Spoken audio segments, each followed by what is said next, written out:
been in this building before? Welcome to this building. This is the St. Petersburg Greenhouse. We're a collaboration between the City of St. Petersburg and the St. Petersburg Area Chamber of Commerce to help entrepreneurs, startups, and small businesses throughout the community get the resources they need to succeed. As part of that, we've been one of the co-sponsors of 1 Million Cups now for over 2 years. We come here, we do this every week. This is a great event to highlight the startups in our community throughout Tampa Bay to show you guys what's being built here. And part of the contract is they get up here, they give you 6 minutes of what they're building, what is being created here. Then you give them 20 minutes of questions, of suggestions, of connections to your personal Rolodex to help them grow, find the customers or resources they need to be successful here. My name is Sean Kennedy. I am one of the organizers of 1 Million Cup St. Pete, along with Chris Bennett, Marianne Bowers, JJ Hawaii shirt, Robert's there, just definitely in the uniform. Very cool. We also have Danielle Callahan. She got married this weekend. She's on her honeymoon. Who's one of our organizers, as is Richard Wood, out in Kansas City. So we appreciate you coming. We appreciate Kawa Coffee, our delicious sponsor here, who helps us stand upright and caffeinates us every week. And we appreciate Carly, who actually does all of the work, sets everything up, creates those great emails you guys get every week. If you're not getting them, there's a sign-in sheet right by Mike there at the door. We do not bombard you with emails, just Million Cup stuff. Without further ado, though, we have a special guest all the way from China, Raj with 7 Senses Labs, who's going to explain to us what his version of Star Wars is using this.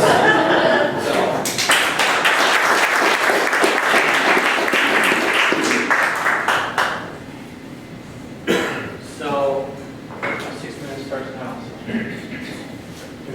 Okay, so I'm Raj Shodi from 7 Senses Labs and CEO, based out of Shenzhen, China, and originally from Chicago.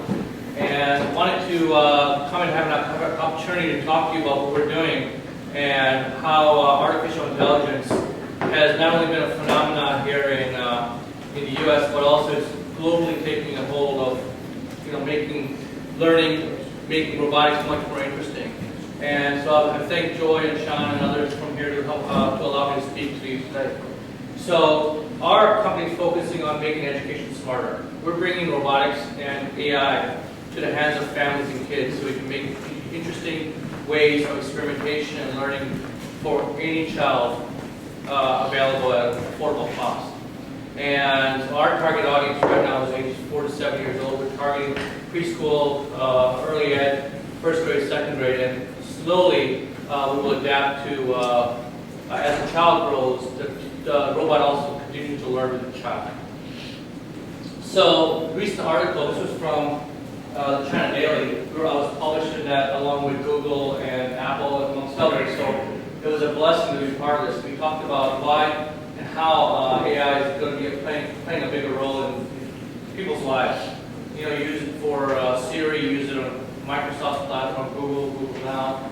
And what we want to do is we want to bring AI to the point of that it's from the language of what a child talks about, what a family talks about, and make it very focused. And then allowing the other kinds of applications or platforms to work from that. So what we've done is we talked about how robots will be able to grow up with children as a companion, knowing about the children because they will learn as well. So our approach is a child teaches a robot, and thus the robot is actually able to learn and have a two-way communication with the child. So it makes learning much more fun and interesting. So just to give you a little good and bad, so good, probably seen AI. And then get the Terminator. So there's, this is what media presents to you. But actually, from the standpoint of AI is a very hard and challenging area that still needs 20 to 30 years till we talk about reaching some autonomous or conscious ability to be able to reach the human level of thinking and cognitive abilities. But it's moving fast and it's accelerating every day. You see some new updates and improvements that have been done. And more companies are starting to contribute. But before I go on to that, I would just talk about some recent excerpts. So Elon Musk, who's started a group called OpenAI, who obviously is the CEO of Tesla. He said AI is humanity's biggest existential threat. And Stephen Hawking, he says development of full artificial intelligence could spell the end of the human race. I mean, really, really like falling off the face of the earth. And what my saying was, again, robots will be able to grow up with the children as they learn, and the robot will learn themselves. So it's really about two sides of the spectrum. And what I'm here today is I want to start a momentum and a movement around how AI can be used for good. And it's not just good enough to have robots, because anybody can really good hardware, but it comes to building the logic and the brain and the intelligence so you can make AI beneficial and supportive of learning. And so one of the movements we're having around is around STEAM, science, technology, engineering, arts, and math, and being able to inspire creativity and motivation out of children. Because it really gets killed out of them when they're in first and second grade. You know, they get whether you're in China or you're in the US or in India, it doesn't matter. It's this creativity just gets blocked out of them. And they should be really inspired to learn. So what we want to do is use AI in a good way that helps them be inspired. So we are bringing together a foundation of AI that will incorporate our learning processes that we're doing with teachers and educators and community, but also integrate with existing standards that the industry is talking about today. So each of these groups have announced initiatives to open their AI platforms for anybody's use, so including OpenAI, which was started by Y Combinator and by Elon Musk. They put about $1 billion worth of research and R&D and resources into that. There's Google TensorFlow, which is around Google Now's platform. They open source that. You've got Microsoft TMTK. You've got Facebook's hardware with NVIDIA, which is basically a box that allows you to build solutions off of that are AI capable, which talks about face recognition, object recognition, and so forth. You got IBM Watson. So what we're doing is we built Solvit here. Solvit is going to be AI capable, vision, voice, and so forth. It's going to be the size of a 2-year-old child, and as well as has self-autonomous capabilities, which we can talk about offline. And our ecosystem includes integration of content, so learning content like math, language, and so forth. And we present data, we aggregate off the experience that children are using the robot with, and present data back to the parents, how their children are doing, how they're performing, how they can do better, how they can continue improving, and actually how they're learning.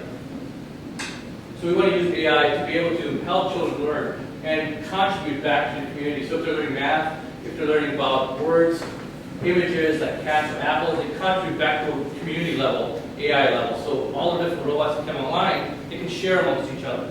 So the vocabulary becomes very tailored for families and children. That's what we want. That's our approach for AI for families. So we call it family-driven adaptive learning AI. And essentially, one of our examples that we're using, we're building our own type of Siri application, which actually can use speech recognition, text-to-speech, that child is driven by parents, teachers, children, and community. And that's where we want to really partner with folks out here in this community to work with and build this level of AI. And then we will integrate with these different types of capabilities. So that's basis on my company in 6 minutes, so I appreciate your time. Roger, 7 minutes left. Thank you.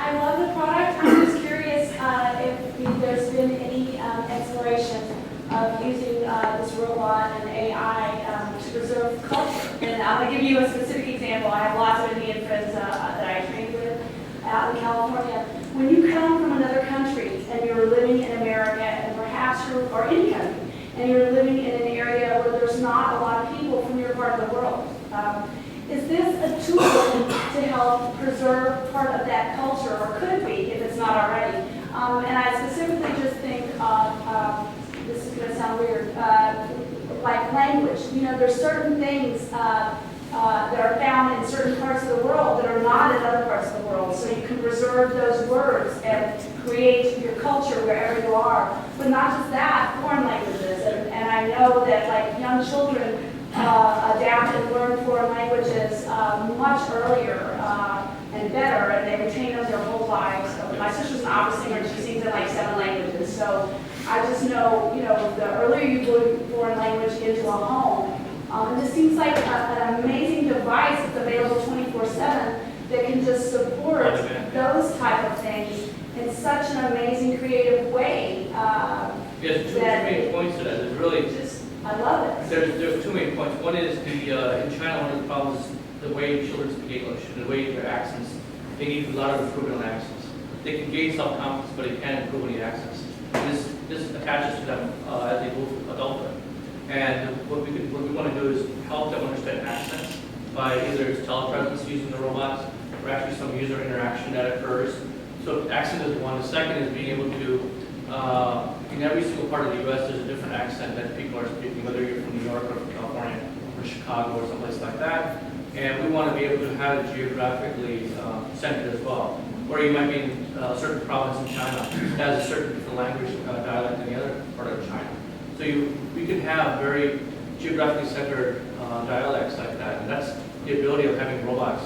That if you want to learn a new language or a different accent, you can. Well, just in America, you know, the school budgets failed, I guess, about 17 years ago for money, for the arts, and for foreign languages for our children. And if you're, you know, from a slightly older time, you know, we were offered it in elementary school. So, you know, you could have foreign language in elementary school if you were, you know, maybe 20 years younger than now. Right. And now none of that's available. And I have a lot of friends from Europe that are, you know, have like 3 to 7 languages. And I so see this is a way to do that in an affordable And at home. a way at home. Yeah. So that you can take it anywhere you go. Yeah. Yes. So And what's this is going to sound like such a strange question. It's going to sound like a good let's question. spring. But what's the shelf life of this robot? Like, can it last a decade, 15 years? So we're working Not to build. warranty, but shelf Yeah. life. So we're working with some of the top manufacturers to bring this product to market next year, and we want at least 3 to 5 years. The idea is you get the hardware, you keep upgrading it. Right. So just like you buy a Tesla, you may have the car with certain features that may not be available until a year or two, because it just takes time to bring it up. Yeah. We want to do it in the same manner, It's amazing. I really love it. and really as maintenance-free as possible. Is your goal to have the AI grow with the child and then report that data to kind of a centralized thing to get the reactions of all children so that it grows, or is it just specific So to there's one child? data protection rules that we have to consider, privacy rules. So there's, what I mean is in terms of like images, like you may capture an apple or an orange, this becomes a collective library of content. But then specific, you don't want to have anything that identifies a specific child. No. I just mean, are you planning to have some sort of centralized knowledge base where, as one child learns, Yes. discover that that's a way Yes. 100% of Yes. children learn? Yeah, exactly, because that's a consistent trend between requests from parents here or teachers here and teachers there as well in China. They want to know how their schools are performing, how their classes are performing, those sort of things. What's the status right now? Are you in production? So we're going to be design for manufacturing by end of next month. We're looking at some further design enhancements on this, and we're going to be bringing it out to market in June next year. Is that the U.S. market or? U.S. and China, both, through partners. So we're still looking for partners, we're still looking for right channels, content folks. I have a weird idea for a partner. I don't know if you ever looked at this or not, but I have friends who homeschool their children, and I could so see one of the foundations or groups of people in America that runs homeschooling to get involved with this, because it seems like it would be so easy to create software modules for this computer Yes. for homeschooling that is amazing. Yeah, we were talking to Harvard Gardner from Harvard around multiple intelligence. Yeah. So we're looking at having a multiple intelligence module, like autism module, those sorts of things. So what's the business model? Business model, we charge a base price for the robot, and we're looking at between $200 to $300. And then we have a premium content model, so working with folks like Dr. Warner Brothers, Disney for educational content, as well as independent artists that develop content. So no recurring revenue? So you'll be able to have a subscription-based premium content model at maybe $9.95 per month, and then one base price for a robot. How much of database or how much touch points or data need be collected in order to help like an individual child before it can start to predict?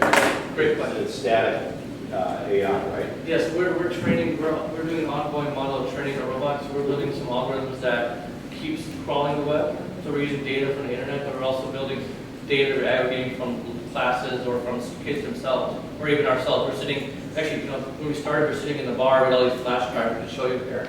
And we're writing these and just training the robot from 0 to 9, just to understand the different ways that handwriting is done, the different angles, because sometimes in China, the kids often tend to write that in a very incorrect manner. So we want to help them understand what's the correct manner of handwriting.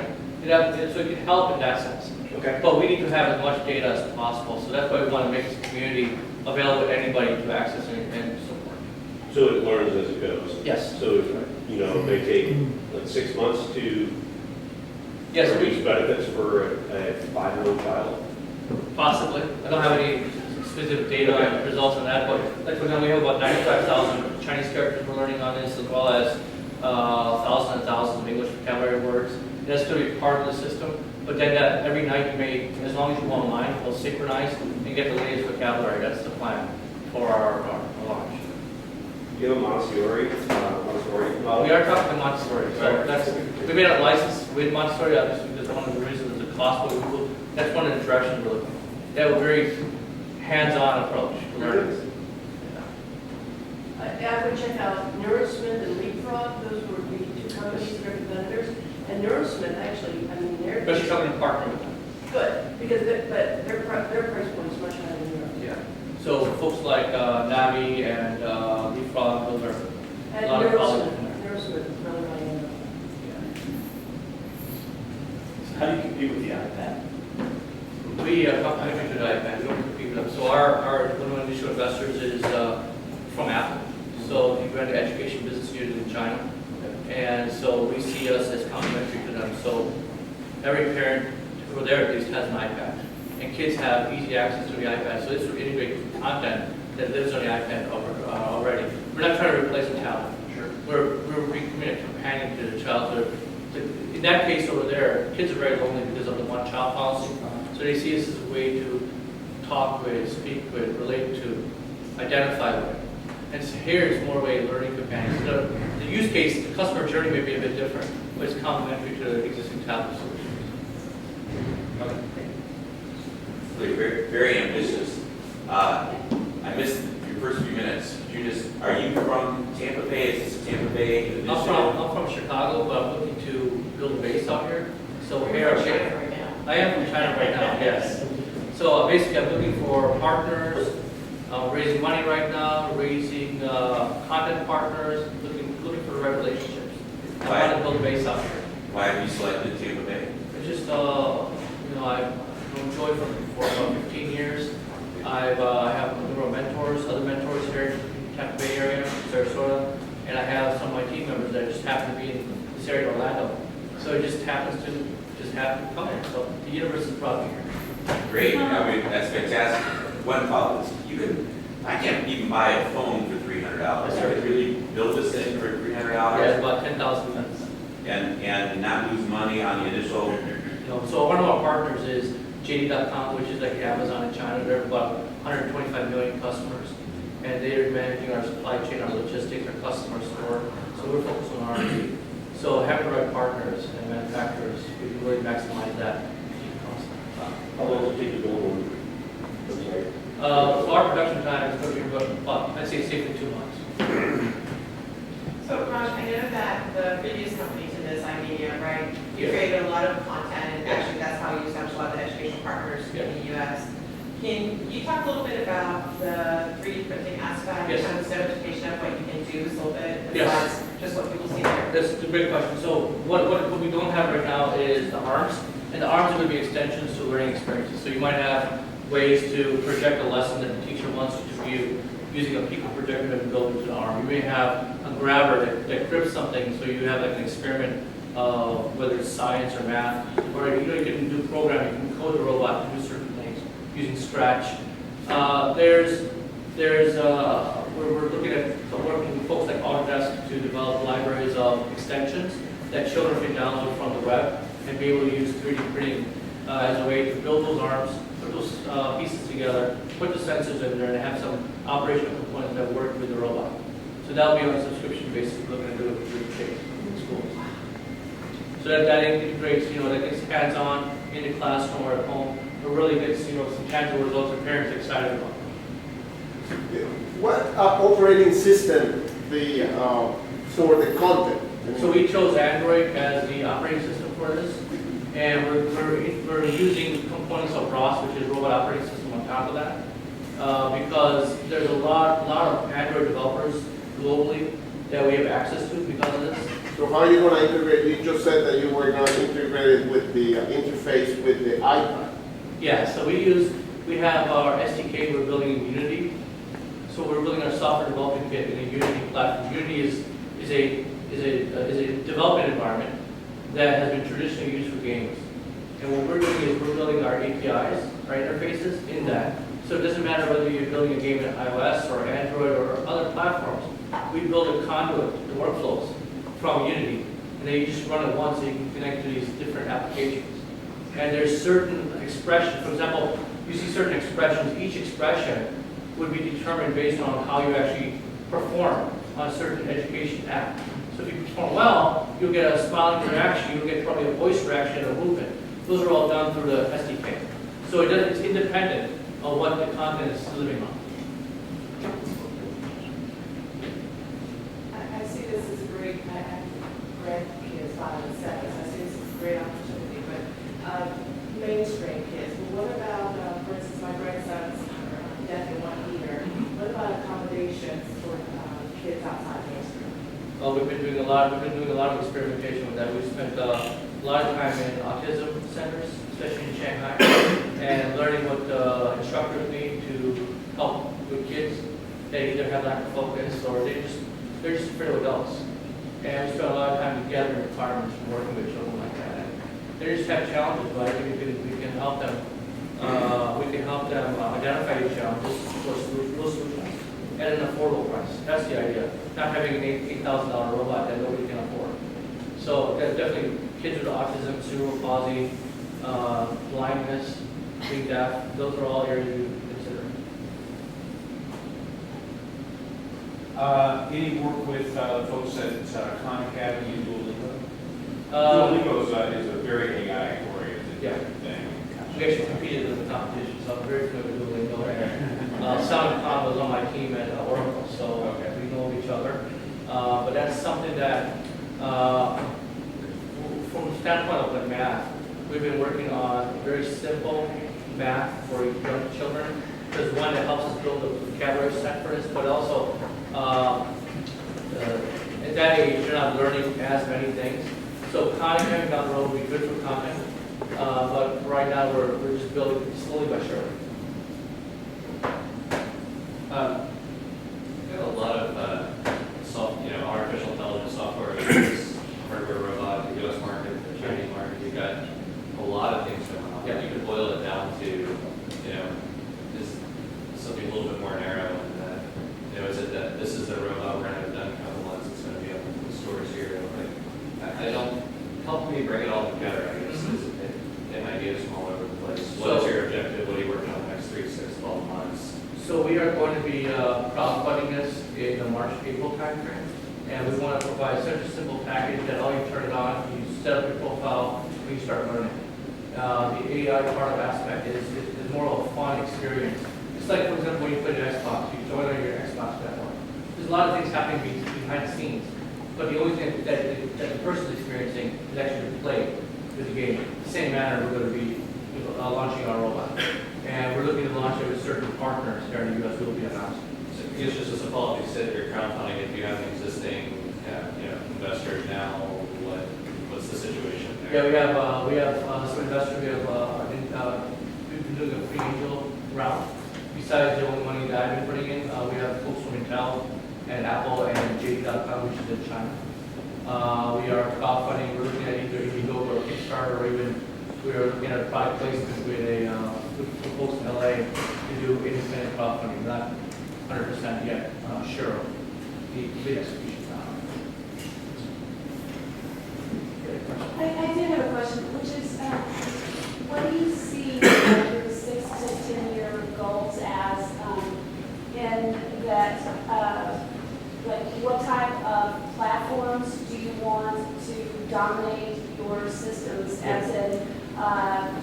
foreign language, just the reading, writing, arithmetic, Disney type, and I sort of want to like butcher this whenever I say it wrong, but if you've ever watched Disney TV, you know, there's so much added content there that when you push added content, no matter how great it is, how do you keep your price platform, or do you not? Do you just make that an add-on for, you know, because $9.99 is not a lot unless you have 10 children.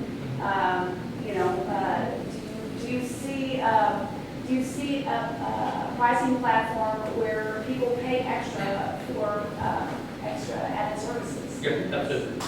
So it might be, you know, whether it's licensing or AI or selling accessories. Because I especially think that with the homeschooling, friends of mine that did homeschooling, you know, that's fairly expensive. You know, they buy those lessons purchase those lessons plans, and I still think that's a huge market, and there's a lot of money in it. Our first model is B2C, but if there's partners that know the homeschooling market very well, we'd definitely like to talk to them. We can't, you know, we're a small company, so we can't say we can directly focus on a specific channel like schools or homeschooling. Yeah. Besides our partners in B2C, but if there's folks you know who you talk to, we'd love to talk to and specialize under the product delivery for them. And how many people do you have now? How many people do you envision, like in the next year and a half, to move your company forward? So we're right now focused on education. We have models where we want to move into elderly care, anything really socially meaningful. And we have 10 people right now. We have folks from MIT, Stanford, and Tsinghua University, which is in Beijing. So we have probably in the next 2 years grow about 50 to 100, but mostly through strategic partnerships. So we have some university partnerships, and the universities will play a critical role with us. We also have an artificial intelligence lab where we're starting in China late this year, late 2016, which is the coding being done in America or China? both. I'd So like to ask a question over here. Can I ask a question? of course. Because we're running out of time, and I think you've asked the majority of the questions. So Mike, if I'm understanding this right, it's sort of like a personal teacher for a child. Okay. Yes. And the artificial intelligence, does it reside in the unit, or is it a transmission to another source? And does this require, obviously there has to be internet access, streaming?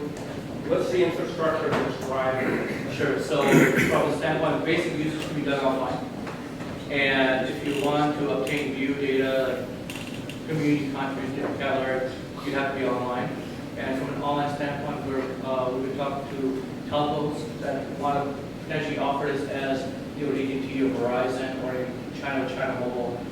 Would integrate a 3G or 2G chip inside of this. You don't require very high connection rate to get new data.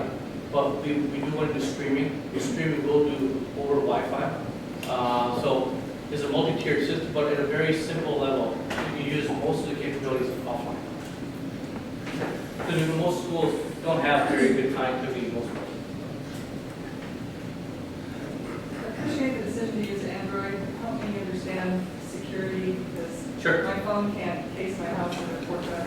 Sure. So we have a strong security team out of Israel that has specialty in encryption and levels of security capabilities. I can't address all of them specifically here, but there are some. My background is in enterprise security. That's where Joy and I started from. I've been in enterprise security for over 15 years. So we did everything from the Olympics to surveillance. So we have done. We have the knowledge of what it takes to make this very secure. And that is, kids and families are our primary consumer. So we have to have major security involved. Do you have a philanthropic model or philosophy in place? Especially one, I mean, I get Are you willing to offer one?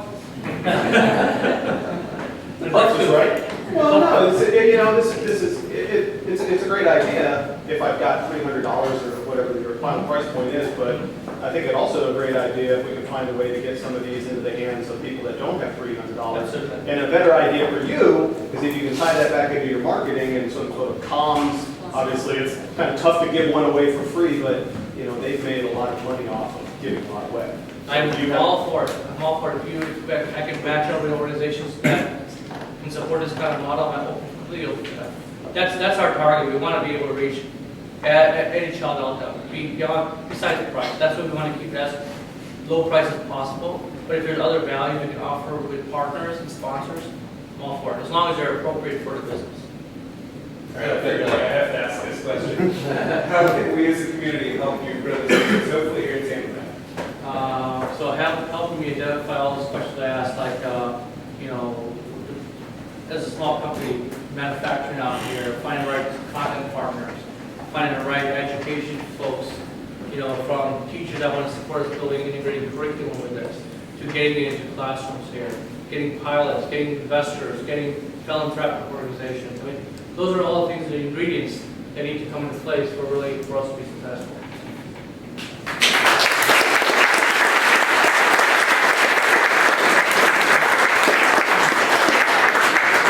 Well, thank you again for coming all the way over here. Joy, thanks for the introduction to get him over here. If you have more questions, he'll be here afterwards, as well as he'll be continuing his story of his entrepreneurial path and startup grind tonight. That's at Cowork Ybor, obviously down in Ybor. So just to remind you guys, I know you've heard it a lot, but the next 2 weeks we will not be having 1 million cups in observation of Christmas and New Year's. So hope you guys all have a happy holidays. But we do still have a couple events up here to tell you guys about beforehand. Again, like I said, startup grind tonight at what time, Joy? 6:30 in Ybor. And then you also have a fun event tonight, or excuse me, New Year's is first night St. Pete. So there will be an office concert here. So see Sean or Carly if you have any other questions about that. And I will go ahead and get out of your way, and please give a warm round of applause to Monica and James. Monica and Jim with Reunion Care.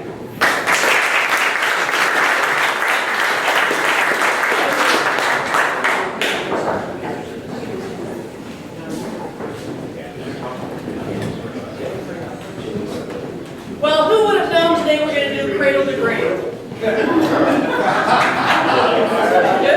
what we have. Okay, who's time? Hello, my name is Monica Stinchula. I know you've seen me here before. I'm a regular here and I love this group, so I wanted to update you on what we're doing with Reunion Care. Reunion Care is family-based care management. The easiest way to describe that to you is I help you take care of your grandparents, your great-grandparents, your parents as they age, and I teach you what I know as a social worker to be able to take care of them at home. So, why should we worry about this? Hate to tell you this, but our society is getting older. We're all having less children, right? We have smaller families than the families we came from. So the median age here in Florida is one of the highest in the nation. The fastest growing age group in the country is 75 and older. So imagine that. We have people that live to 100, not just to do the Schmuckers thing with Willard Scott, but it's happening regularly these days. So we have more people living longer than ever before, and we have to address the problem. Someone has to take care of them. And when you take care of them at home, you're called a caregiver. Here in Florida, we have 2.7 million identified caregivers. That's a lot of unpaid care that's provided to our economy. It's only going to get worse over time. Right now, there's 3 caregivers for every person that needs care. By 2013, 1.7. So by the time we age, imagine what it's going to be like. There's nothing sexy or lucrative about what I'm talking about. It's what happens every day. It's called custodial care. It's not what Medicare pays for. It's not what your insurance pays for. It's what happens in your home every day as you care for your parents and your grandparents. It's all those activities of daily living. It's that simple stuff you do when you help them to dress, when you make sure that someone with Alzheimer's is safe and they don't wander off. That's what custodial care is. And it's a huge market because really, you only touch the healthcare system about 4% of the time in your life. The rest of the time, it's just health. It's what happens every day to day. So we have a lot of time where it's not going to be reimbursed by the healthcare system, but that care has to be provided. Some going to have to do it. When we don't do it, and there's gaps in care, that's when we have the crisis. That's when grandma falls down the steps and breaks her hip, ends up in the hospital, ends up with pneumonia. How many people have heard those stories of tragic falls and elderly people?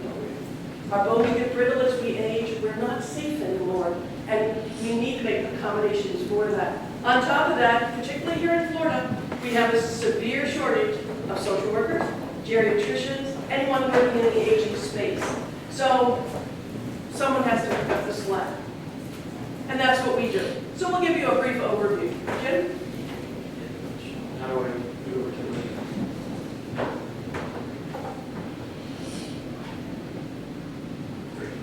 Hello, we are Reunion Care, family-based care management that is transforming the way we care for each other. Are you caring for a parent, senior citizen, veteran, or child with special needs? Reunion Care helps you to get engaged and stay informed with the peace of mind that you are participating in their care, quickly and easily from anywhere in the world. In this short video, we will show you the basic features of Reunion Care, a subscription-based online platform that connects those requiring care with their family members, caregivers, and professional healthcare providers to collaboratively create and manage a patient-centered care plan. Reunion Care's unique circle of care model empowers each person and the caregiver in their circle to take control and responsibility for their health future. At the hub of the circle is the person in need of care.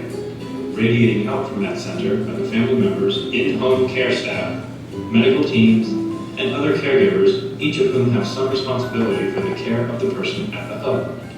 Because of the advanced knowledge and notice of pending issues, it creates a real sea change in how our seniors are cared for. The interconnectivity of the Reunion Care portal empowers each caregiver to see, in a holistic way, all of the activities, care protocols, lifestyle features, and daily activities of the person being cared for. Now, from one dashboard view, all those involved in the care can see, share, and communicate together in one place. This creates the ability to proactively minimize problems and emergencies by advanced information and alerts. Reunion for consumers includes a full suite of features, including the bulletin board, address book, calendar, assessments, care portal, My Circle of Care, and Alert My Circle. Through this unique wraparound care approach, the subscriber, their family, and their healthcare professionals participate in crafting and delivering an individualized, culturally sensitive, unified care plan. Please explore our other videos to learn. So that's an overview of what we do. I went the wrong way. How did I go the wrong way? So selling this one at a time to every senior and every family that's out there will kill us. So what we've done this past year, and with bringing Jim on as a co-founder, we've built an enterprise portal. So what we're going after are your doctors, your nursing homes, your home health agencies, all those people that work in the senior space, and have a vested interest in making sure that you're doing a good job taking care of your parents at home. So that's what we're doing. We're selling to all these markets. This is our team. We have Jim, myself, and Ozzy Ahmed, who's a medical director who's worked in care coordination for decades. Our forecasting model is, as we bring on large organizations, we're able to ramp up, customize it, white label it, customize the features for whatever organization it is, put customized reporting on there, and make sure that we get the information out to the families. We are live today. If you go on the site, reunioncare.com, you can find, you can set up your own personal account today with a 30-day free trial. And we've just launched our provider portal, where we are now looking for pilot partners who, organizations that want to put their whole profile on there and manage their patients through there. Thank you very much.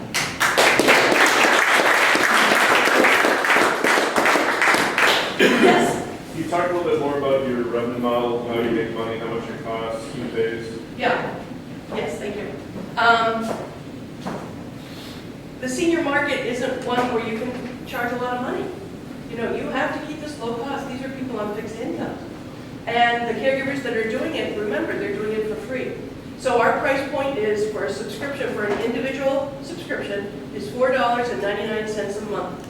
And that includes the 5 people in the circle, the person in the middle and the 4 people around them. That is intentional because they can't afford much. Everything that we do when we put on an organization, all of the customizing, white labeling and all that, there's charges for all of that. So that's really where we're going to make our money, is when we put on those enterprises. And then we have a lot of future plans for e-commerce underneath there with the appropriate products to advise people when you need grab bars, when you need to do customizations of the house, universal design, durable medical equipment, and all that will be embedded in there. And so we'll do a lot of e-commerce underneath it. And that's what will stimulate our growth. And I'd say the other piece of scaling the business is really growing that healthcare provider side of the business. While at the end of the day, this is a consumer product, and like Monica said, as an individual, you can go on and buy a subscription today, and that's great, but it's $5 a month, and we're not going to grow this business at $5 a month for a single subscription. So when we looked at the various customer segments from a healthcare provider side, when you look at hospitals or nursing homes or the assisted living facilities that we talked about, we're looking at those organizations to buy bulk subscriptions of 500 or 1,000 subscriptions for all of the residents in their assisted living facility, or if you're a physician, for all of the portion of your patient population that have multiple chronic conditions that Medicare now reimburses for, and our platform provides the backup necessary to receive that reimbursement from Medicare. Yes, Sean? Is that reimbursement, last time you were here, you talked about a $40-something reimbursement for follow-up funding for physicians. Thanks, Sean. Yeah, I slid by that real fast. There's a new code under Medicare that reimburses physicians for doing care coordination. It's $42 a month, and with the cost of our product at $5 a month, they pocket $37, and we help them to do all that care coordination. Plus, we provide them with all the documentation they need to submit to Medicare to say that they did it. Would that apply to ALFs as well? Yes, sir. Not the physician code. Okay. But what ALFs and nursing homes are worried about are their star ratings. Because the first time in history, now you as a consumer have a way to impact what's happening in a facility. Okay, you put all their residents in the ALF portal, or do they all have separate? They all have separate accounts because each of their patients are in the center of the circle. Right. But we aggregate them together on the provider portal so that you can do all of your messaging, you can do all of your communications with the family and everyone in their circle through one centralized portal. Associated with that ALF? Yes, yes. So if the ABC nursing home block of subscriptions from us, we assign one administrator role to the ABC nursing home, and then that administrator within the nursing home has all the power to dole out the subscriptions to the residents as they choose. They can upload a lot of customized information, and it's all housed within that network. Right, I have a friend that's building 5 ALFs. Got it. We'll talk later. Julie? So in Florida, we also happen to have a lot of extremely wealthy individuals. Yes. Who are in that aging population. Have you thought about targeting the concierge physicians? Because almost all of them offer a fixed fee on an annualized basis, and so like building in something like this, actually you should charge them way more than $5 because of what their services cost. But I mean, it would seem to me that would be a great way to get those people who they're going to use a lot of outside providers, but their family members also care, generally located in that area. I mean, think about how many children we see moving here to take care of their parents who are affluent parents today. I mean, that happens, I see it all the time. Right, right. And it's a market differentiator for them too when they put this on. It's that way of saying, we care. We're going to communicate with your family. We care about you. Right. So yes, I'd love to have a higher price point, but when you look across the spectrum totally, that's when we could put bells and whistles on it. But I'm just saying, I think that there's so many of those concierge physicians here now that have practice. I mean, I know 2 or 3 like in Sarasota that have probably 500 people each in their practice. So to me, that would seem pretty logical. The other thing might be going to some of the institutes like Ross Camp and guys like that. They're doing that and having them actually, they would co-market what you're doing just because it benefits the people who are part of participating. I would also say that while we didn't have time to get into it in the 6 minutes here today, we have a clear vision of where we see Reunion Care going, and it's not just scaling the business at $4.99 a month. Sure. So there's a whole component of assessments within the application where the caregiver does an assessment of the home to determine if there's grab bars or whatever. And where there are deficiencies, we envision in the next version or 2 versions out there to have an e-commerce functionality underlying all of this. So if you determine that you need grab bars in the bathroom, my sister in another state will be aware of that and can make the purchase right on the site. In addition, there's other complementary services that we envision going into. So we're clear on we're very clear on what we are and what we are not today. So for example, we don't do medication management. There's a lot of tools in the marketplace at higher price points that do that already, so we don't have to compete with that. We don't store end-of-life documents on the site today, but we do have a large educational component to at least teach caregivers and their families about what are those documents, why are they important. Most people don't even have them or have the family discussion, so that's where we're starting. But we do it. Very good. Chris? So I hear a lot of, oh, I'm sorry, I think you I'm okay. So I hear a lot of talk about, the model of 500, 1,000, and this feature and that feature, but I'm a big proponent of, have you proven yet with one care center, that you are solving a problem? So tell me about your pilot customer who is managing, 100 patients already. What is their experience been about it? What do they like most about it? What are they asking for? What's their feedback on how much they're willing to pay? So I care a lot more about the, how are you solving the problem for one large bank selling out to influence the world? What we're learning so far, Chris, is that the pilot customer that we just got feedback from, they're working particularly with Alzheimer's patients that were assigned by the courts.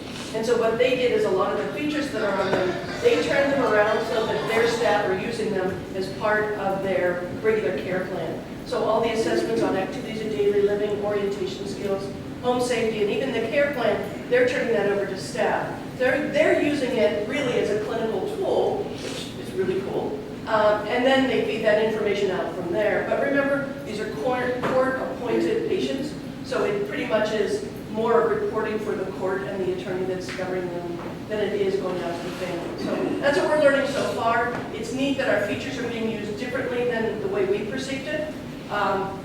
You can also talk on an individual basis of the feedback we're getting. I mean, I think I completely agree with what you're saying, right? And that's why I'm excited to be where we are at this point. So we've developed this provider portal. We now have several care facilities participating in the pilot program to get that feedback. Because I know that 6 months from now, the product is going to be different than what it is today. We built it based upon what we thought that the market wanted. But now that we've got the pilots out there, we're getting feedback about what we need to change or what we got right. So that's nice. A lot of the reporting isn't what we initially thought, and that's good for us. But we modify the reporting on what the different customers need. We're also realizing that there are customer segments that we didn't realize 6 months ago when we developed the plan. So for example, we had a large company approach us about purchasing subscriptions for reunion care for all of their employees as an employee benefit to reduce workplace absenteeism because the employees are taking so much time off work to care for mom and dad.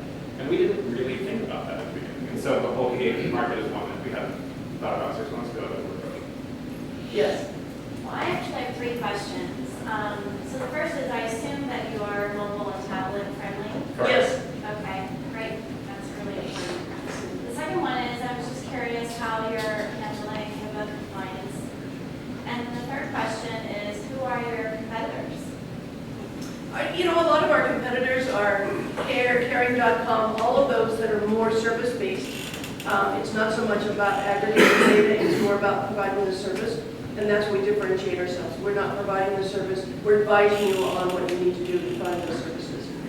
So that differentiates us. When it comes to HIPAA, that is why we built the model the way we did with the patient in the middle. As you know, as long as you give the authorization for people to see your information, it is no longer protected information because you chose to share that information. And also with this new code, the care management code, there are the documents and everything that go along with it supersede what happens, what you think of HIPAA the old way about sharing information. So there are some modifications, or I want to say modernizations, that are happening to HIPAA that makes it more accessible, that data more accessible to the families that need to see it. But once again, it's still the patient's decision whether to share their information or not. Did I answer all 3? Yeah, no, sorry. I don't even know it. But I'm curious about, so the patient is really driving the activity.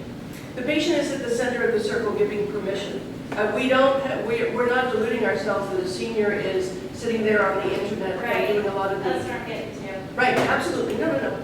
We know that. And we know that there's different levels of people. I mean, we have some seniors who sit there with their tablet and love going through and doing their assessments here. And there are others that are phobic still about using technology. And they can assign someone, their emergency contact or their primary caregiver to do those assessments. That happens in my house today. I'm the full-time caregiver for both of my parents. My mother's 88, my father's 91. My father, at 91, is very technically savvy and has an iPad, and he goes in and completes his monthly assessments on his own, and he enjoys it. My mother hates the computer. She can't see anymore, so she's not going to do that. But our nurse that's there full-time Monday through Friday during the daytime conducts those assessments and puts that information in the system.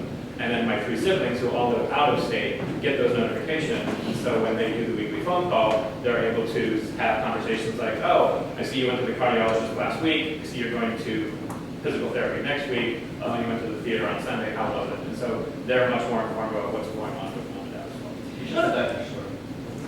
One of our primary goals was setting up it as software, and it's any web-enabled device will work on any. It has responsive design, so you can open it up on anything. But I don't know about you, but when I call my mother up north and I say, how are you? She says, fine. That tells me nothing. That, 1,000 miles away, it gives me no insight onto what's happening in her life.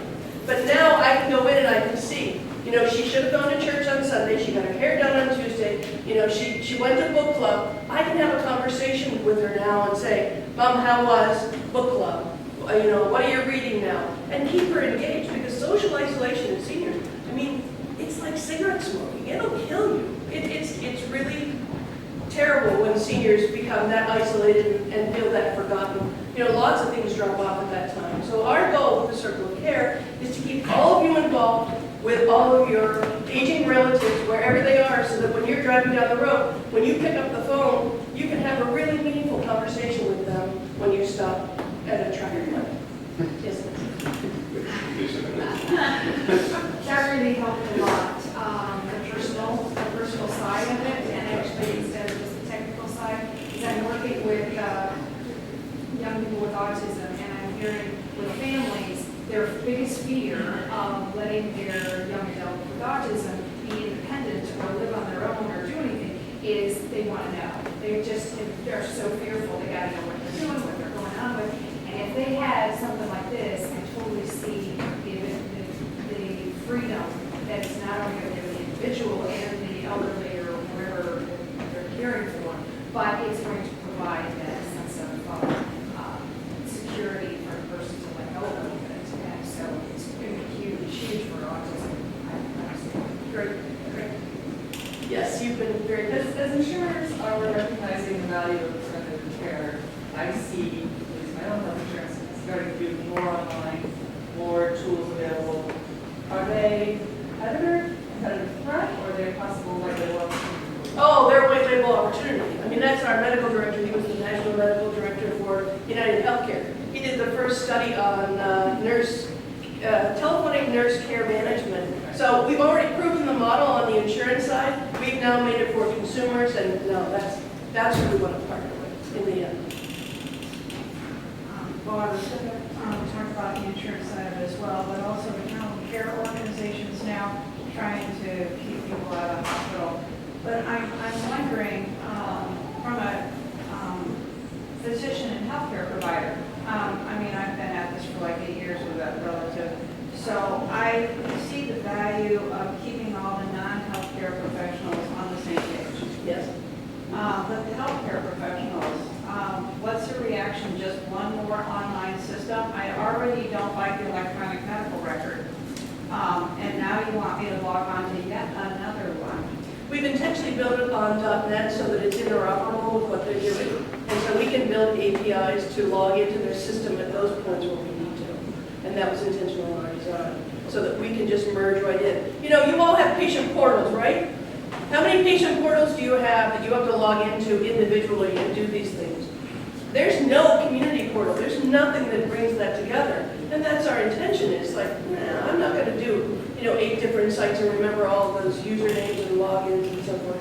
You need somewhere where it aggregates the information, and that's our ultimate goal. And just to add on to that just a little bit, in my personal situation, my mother has 9 specialty physicians. I have 9 separate patient portals that none of them talk to each other. And I am able to access very clinical information of care summaries from that specific physician. visit.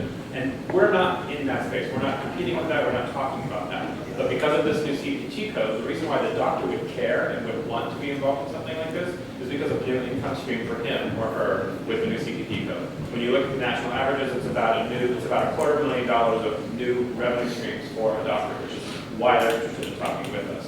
But where it gets more interesting is when we do these weekly or monthly assessments, and there is a decline in orientation skills for mom, that information is transmitted back to the doctor on a basis. So if the doctor wasn't ready to see my mom for 4 months, if he gets that red flag that orientation skills are declining, he can then reach out to her in advance and say, either have a conversation or bring her into the office to prevent that happening. And he gets paid for that from that. Does that help? Yeah. Yes, sir. Building on that, and perhaps I missed when you had obviously mom in the middle, as somebody with a mom in the middle, and again, 1,000 miles away, with the rings and the secondary and the tertiary rings around. What happens? What kind of input do you need from the physician? Because my mom also has, as it turns out, 147 different physicians, I'm pretty sure. And that might be fine so her cardiologist might be on board with this, but when for occupational therapists or physical therapist isn't, what happens there when Baycare who delivers or when the home health service, when they say, I don't want this, does that part of this equation just end up black? I mean, what happens to that part? The reality is something that she referred to. It's called accountable care organization. And what's happening now is healthcare is trying to get the fat out of the system and to close the gaps in care. And so more and more, there's more incentive being built into the system to get people to do those communications. Yes, it's not perfect. It's going to take a while till it's perfect. But those OTs and PTs that are out there that are doing treatment, they have financial motivations and care motivations to make sure that they're communicating better with all these different partners. It's going to take a while for this whole system to change, but the reality is we are actually, for the first time in our history, looking at prevention more than we are trying to cure people. And that's where Medicare is pushing everything, and that's the space that we're in. So it's going to take time, but we will get those people on board. One quick follow-up, excuse me. Go ahead. There's a way that I can put in that home health aid. I mean, I don't have to rely on that home health aid or that company to put that in. I can take care of that information on my side. It's a little more work for me that I'm doing, but the piece is still there. Right. The basic subscription of $4.99 a month has mom at the center and 4 seats around them. Depending on your situation, if you have a large family and you need additional seats for the family members, or if your mother has multiple complications and you have more healthcare professionals that need seats, you can purchase additional seats for obviously a small fee. But you can have as many seats as necessary around that circle to influence that communication. And to your point, if you want the occupational therapist to input information into the circle, great, assign the seat and they can type it in. Or if you, as a family member, have that seat and you want to personally put the information in, that's fine too. It's all in the system. Okay. Right, and we do have another level of communication in the address book for those people that you just want to be able to contact, but you don't want them as part of the circle. So all those vendors that you're talking about, those other services, you can input those into the address book and use it that way. So there's another level of being able to communicate with people. Yes, sir. That's one of the app keeps going to women. She has a question about the tablet and stuff like that. That's another reason in my mind you guys should work in an app for this. They can attach to your existing address book. It's entering data and people don't, they're just not going to do it. Have you thought that through? Yes. Yeah. We have big dreams and small budgets.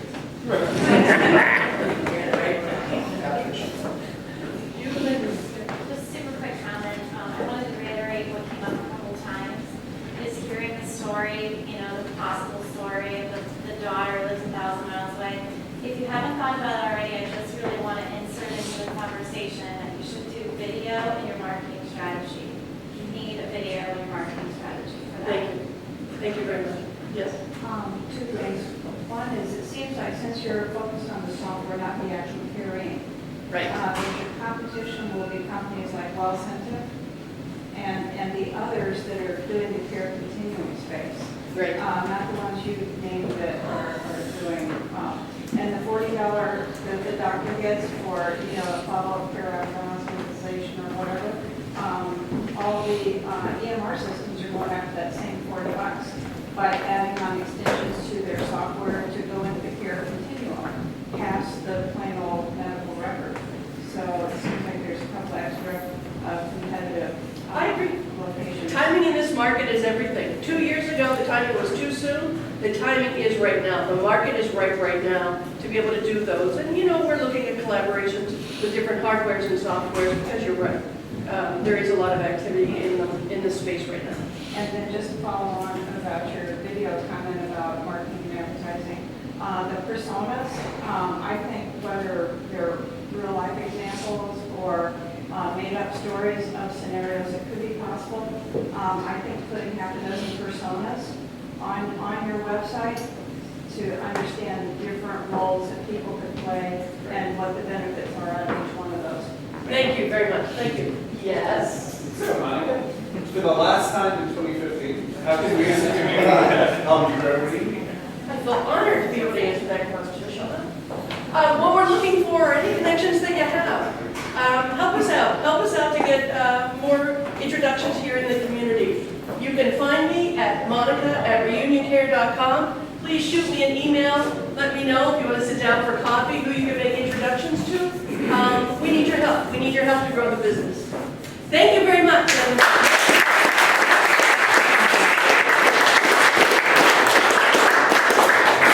Awesome year, everybody. Again, we're not here the next 2 weeks, but it's been a great 1 million shops. Who's taking vacation in the next few weeks? Or knows somebody that is? There's always that day, because I know I always work on something over vacation. I get this idea on the side, I've been thinking about working on it, I don't have time. Maybe I'm spending a day off, I'm going to work or tinker on that. You or probably somebody you know is going to be doing that over the next couple of weeks. Wouldn't it be great if in 3 or 4 weeks from now, after working on it over the holidays, they're like, hey, I want to present that idea that I tinkered with over the holidays to this group, get some feedback, see if it has legs. That would be awesome. So keep that in the back of your mind if you or somebody you know is working something over the holidays. We'd love to get those folks all queued up for January and February so we can start off 2016, right? If you're not on our mailing list, again, it's in the back of the room right there by the door. Thank you to Coffee for the greenhouse once again.